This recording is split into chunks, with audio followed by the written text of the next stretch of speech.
Well, yeah, thanks for joining us. And no doubt everyone was tuning in last weekend to see an amazing race where you took the win in your home backyard. And I just wanted to congratulate you and go through a little bit of, I'm sure everyone's really interested in your lead up prep and obviously that hometown knowledge and advantage. But I suppose a lot of people wouldn't realise that that was your first crack at the race, first time racing there, and to take out the win just makes it even more special.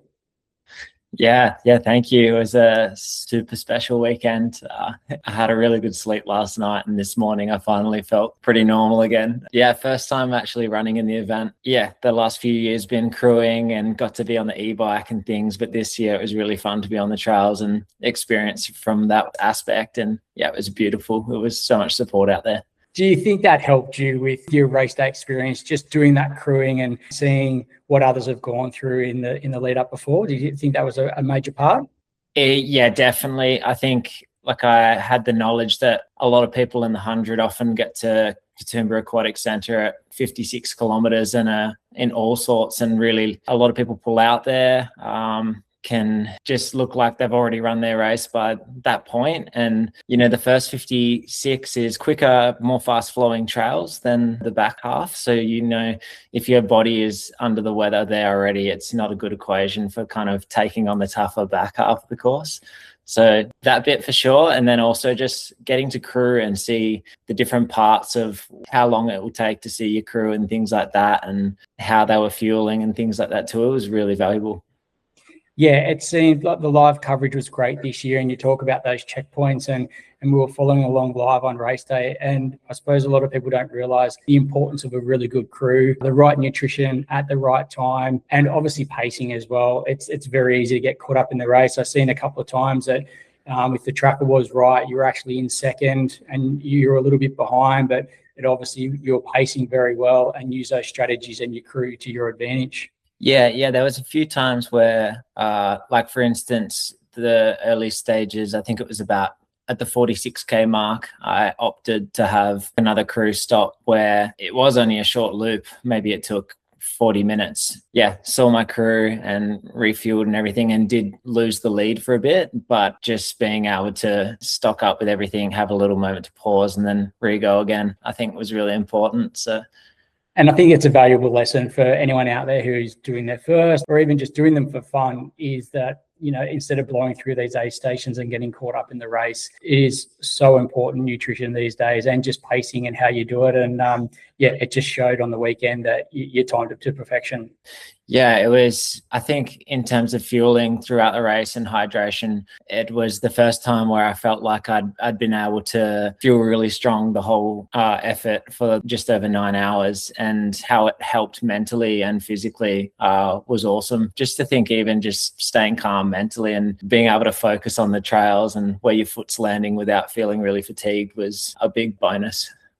Yeah, because the mental side of things, it's like, fitness, and obviously that side is a massive part, but just the mental side of things, like it only takes one wrong step to roll an ankle, or it doesn't matter how fit you are, but if you cannot get through that next stage because you've taken a tumble or something like that. So yeah, it's, as you said, to slow down and to take that fuel on, or even just to have that reset, is obviously super important, especially on, it looked like such a technical course. Yeah, there was a couple parts which are really technical and rocky, and there's some metal stairs in there that was slippery. I did have 2 pretty good falls that were quite fortunate. One was at about the 14K mark, and I was laughing at myself and being like, wow, like switch on, like it's very early. And then I had one at about 65 kilometers where I was actually focused and just running down some steel stairs, but I just slipped and bounced down them on kind of my arm and back, and it's one of those ones where I was like, I would have done it anyway. I was paying attention. I just slipped. But I think even being like in good spirits and fueling hard and stuff, it's like the difference of maybe when that fall happens is being able to pick yourself up, go like, oh, you had a fall, but like just come back to being present and move on. And like, if your body does start to get stiff and seize up, it will, but like you don't need to feed it with more stress mentally. And that's, I suppose, that mindset side of things, which obviously you're very strong at. It's such an advantage to go in with a strong mindset and to have that throughout the day.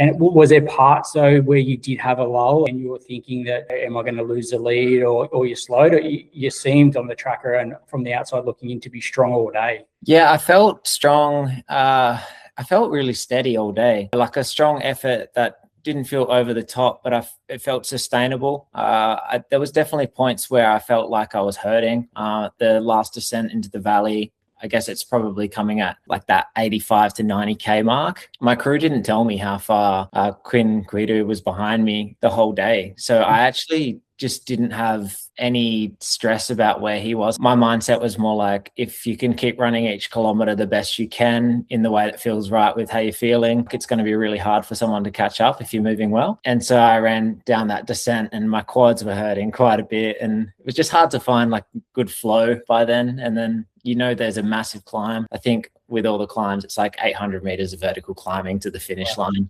So I did pull back a little bit there to try to set myself up. And that was probably the most daunting part, was probably just knowing there's big climb coming and mentally being like, am I ready to dig deep mentally? Because I know my body's going to do it. But so I'd have like a caffeinated gel and then I guess like take little chunks of that climb, be like, all right, the first third, just try run up the whole first third of the climb and reset when you get to little flat bit, and then just bite size it. And I think that was really helpful, of just not getting overwhelmed by this one big climb and just putting it into like fourths. And that's super impressive, the mindset that you were in. And obviously it's probably pivotal to your success, but most people who are here in any sort of race, they'll say, how far behind are they? Or the first thing they do when they see someone is like, oh yeah, am I in the lead, or that kind of. But to focus on yourself and to be present and to be running the trails. And as you said, if you put your best performance in, you knew you were fit and healthy. I just think it's so refreshing to see an athlete go out there and back themselves and not be in that negative state, but to be in positive all day, and obviously work really well for you. And in credit to your crew, because it is so, when you see someone, you sort of think to yourself, what information can I give them? How can I help? But like sometimes by saying he's 4 minutes behind, you got to keep going, can actually be a negative. But to say you look great, what do you need, is such a better mindset to be in. It sounds like your crew were top notch on the day. Yeah, I remember what they said at Queen Vic Hospital. It's basically the last crude aid station before you do the big descent and final climb up. And he said, you've got a big lead, just run your own race. And so like that was great advice, because it was, I think the whole race anyway, like at the start and the middle and the finish, it was like I was just doing my best anyway. And there was no moves made, in a sense. It was just actually sticking to your own pacing plan. I think 100 Ks is so long that it's pretty hard to put in like a really big effort on something and then recover, unless you do have like a big uphill than a downhill. I think just that advice from the crew to keep stress levels down, I really appreciated that, because when I finished and he came in so quick after and I found out the gap was 2 minutes at the bottom of the valley, I was like, oh my goodness. I was freaking out because I just didn't know. So yeah. And it's so good to see that, because it's everyone talks about race tactics and focusing on their opposition. Like you always hear, their watch isn't working, or they have no data, or something goes wrong, they tend to have the best races. And I think when you actually just focus on yourself, and it sounds like you do, everyone's looking for that story where, we're back and forward, or I attacked him on the hill and stuff. But it just goes to show a 100-kilometer race is more about mentally yourself and that side of things. And it sounds like that's exactly what you're focused on. Yeah, it's funny you touch on that, because usually I will pace, like I train a lot and pace a lot off heart rate. And during the first 3 hours, I was pacing by heart rate, and it was good to hold back the effort on the climbs and, not go too deep into like tempo. But my heart rate monitor stopped working. I changed the battery the day before, and I kind of knew it was a battery brand that I've had bad experiences with in the past. And yeah, my heart rate monitor died like 3 hours in, and usually I've always paced off that. So I did go by feel for the last 6 hours, and it was exactly what you said there. It was just listening more closely to the effort. Yeah, that's great, isn't it? And I suppose in that scenario, you really make sure you're on top of your nutrition, you are listening to your body and that, as opposed to just focusing on data and numbers. A lot of people can get caught up on numbers sometimes, because we are so regimented in our training and with thresholds and tempos and all this stuff. So sometimes we can lose that flow state. It sounded like you were definitely in the right spot race day, and race dynamics didn't really come into it on that point of view. Yeah, I think so too. It just kind of was, that was the effort and panned out luckily quite smoothly. But I mean, it's pretty crazy to think of what the other two runners did from China and the US with Adrian and Quinn, not knowing the full course and coming over here for the first time and being able to throw down races like that. I was thinking during the race, like, wow, I can't believe they're running these times. And, you know, I've run all these courses from my front door and stuff like that. So I have a lot of respect for what they did.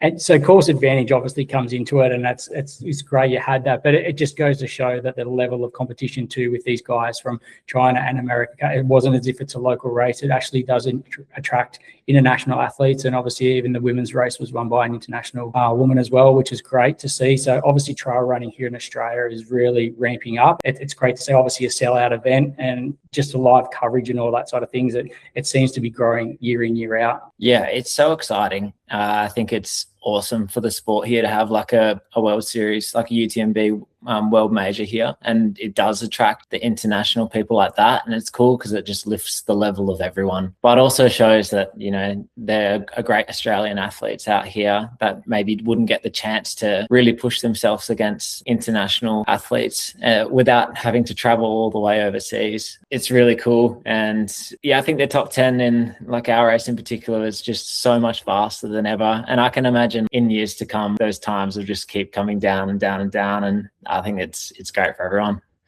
And when you see a 100-kilometer race like that, you mentioned the guys coming in super quick after you. The top 10 weren't split by very much, which obviously shows a level of competition. And that was a qualifying race for UTMB. And so did you take your spot to head over to the Worlds?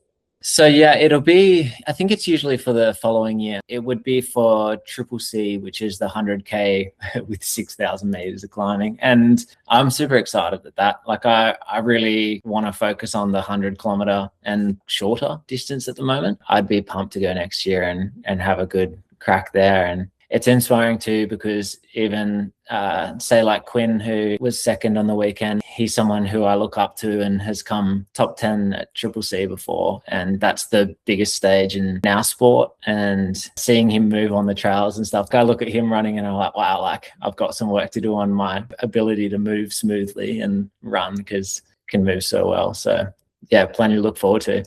And it shows just obviously how impressive the weekend's race was to obviously compete and to beat him as well, and just shows that on the world stage you can be at that level. So it's exciting. As you said, we've got a great crop of Australian athletes coming through. And what year is this for trail running for yourself? Obviously you grew up running and that kind of thing, but how long have you been taking it competitively for? Serious?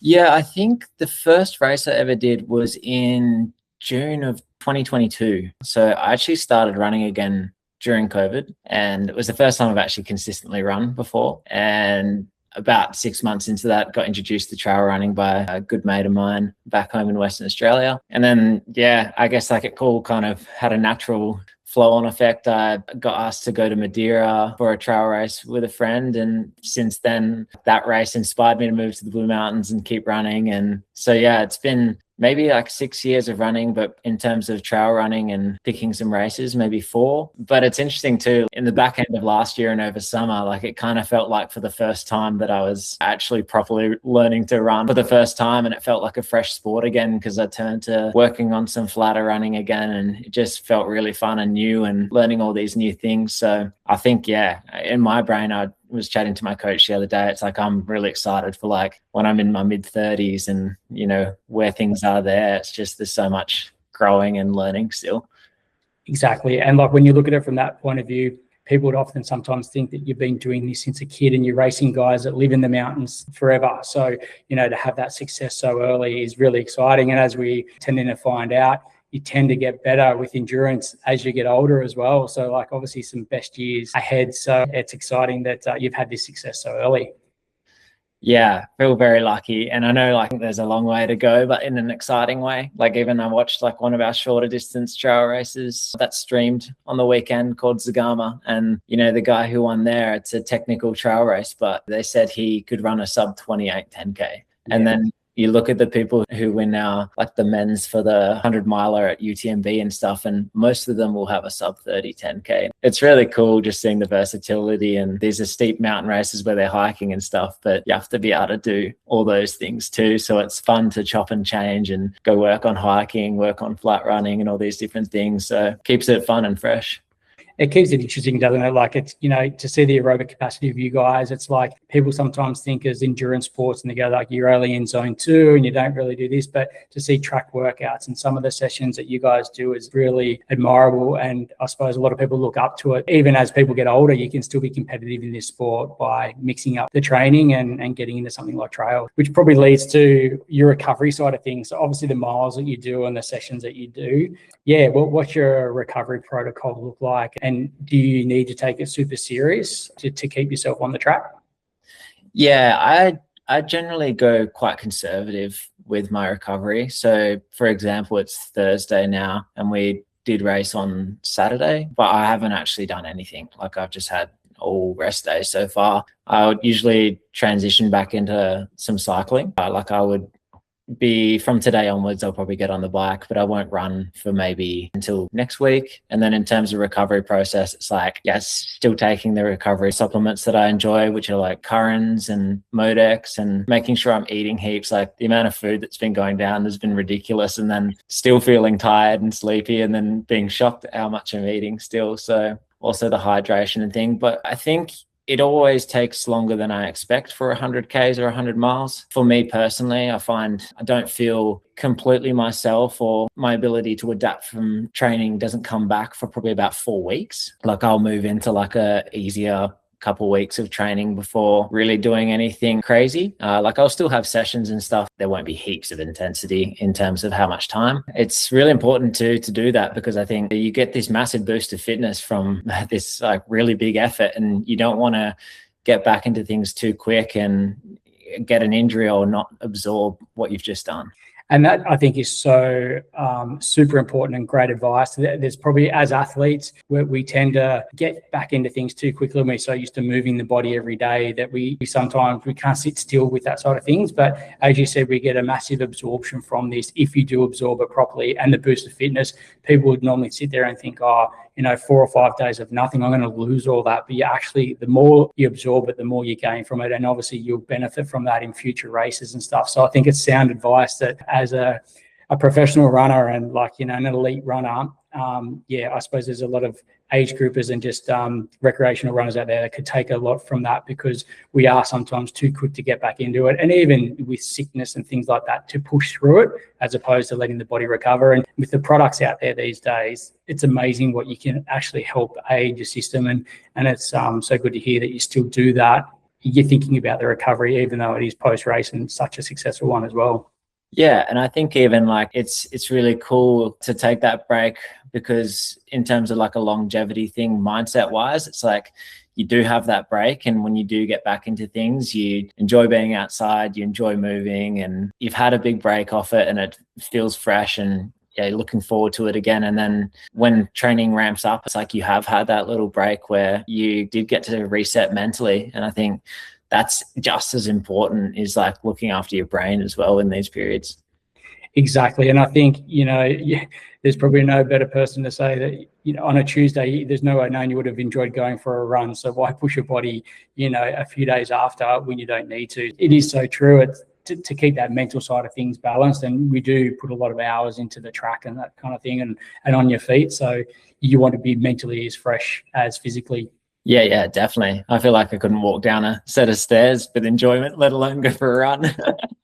I can imagine the next few days after it with those stairs and just, I think people most people have done a half marathon or a marathon and know how sore they are after that. But to run 100 kilometers and then through the terrain that you guys went through, and the times that you were doing, as you said, the times are just getting crazy. It's a credit to you guys, and obviously just your training, recovery, and just the professionalism of the sport now. It's really great to see that, and the coverage as well that it's getting as well. It's and to be here in our backyard, and literally your backyard, it's just great for Australian trail running. Yeah, definitely. Super lucky. It's gonna continually to hopefully just go on that trajectory. And I think the coolest part too is like, you know, all these people coming and getting out on the trails in the lead up for the first time and having that experience with the awesome national park and developing that connection for these special places, which, you know, we're so lucky to have on our doorstep and to look after. You know, it's an awesome part of the sport. Yeah, you get to experience these wild, raw, protected places that we need. Exactly. And I think it mentioned on the live feed how, you know, there was no rubbish, no gel packets, and everyone's so respectful of the country that they're running through and everything. And, you know, sometimes we can see some road marathons and things, and it's a little bit more about performance and that kind of stuff, where I think trail running is still very true to what it is, and obviously exploring the great countryside we've got here in Australia. And I think it was showcased on the weekend with the pictures and the live feed that they had. Yeah, definitely. And I think that's the best part. And everyone knows that our favorite part of the sport is the experiences you get to have out in these amazing places and just how much you learn from being in these places. I saw so little rubbish out there this weekend. It was pretty immaculate. And that, yeah, definitely looked like it put Australia on the map. So hopefully some more competition in future years to come. But do you see yourself going back to defend your title next year? Yeah, it's super interesting. Usually when I do a race, I'm like, oh, like one and done, you know. But I don't know, the feeling of the weekend, it just felt like a lot lighter and more enjoyable than a lot of my racing has. And the idea of being a part of it again next year actually already excites me. And it's only 5 days after, but it's just like the international athletes I met, the new people I met, the vibe of the weekend, and actually just how fun the course was. Like the running was fantastic. So I'd be really keen to come back and have a run. And I think just purely to be a part of it, it's a cool weekend, and it's a massive weekend for our sport. Yeah, and it seems to be growing, and all these running events are selling out, and it does sell out so quickly. And I think you're getting a lot of converts from triathletes to, you know, everyone just picking off bucket lists and things like that. Yeah, it seems like it's growing every year, which is great. And hopefully we can see more of these events here in Australia and keep that trail industry running here. But yeah, we appreciate your time. I think you've got a lot of new fans from the weekend now as well, and followers. But it's as I said, it's great to see a local prodigy do so well. And at Aid Station, we're proud to be a small part of it, and we cannot wait to keep following your journey, mate. And as it comes on throughout the year.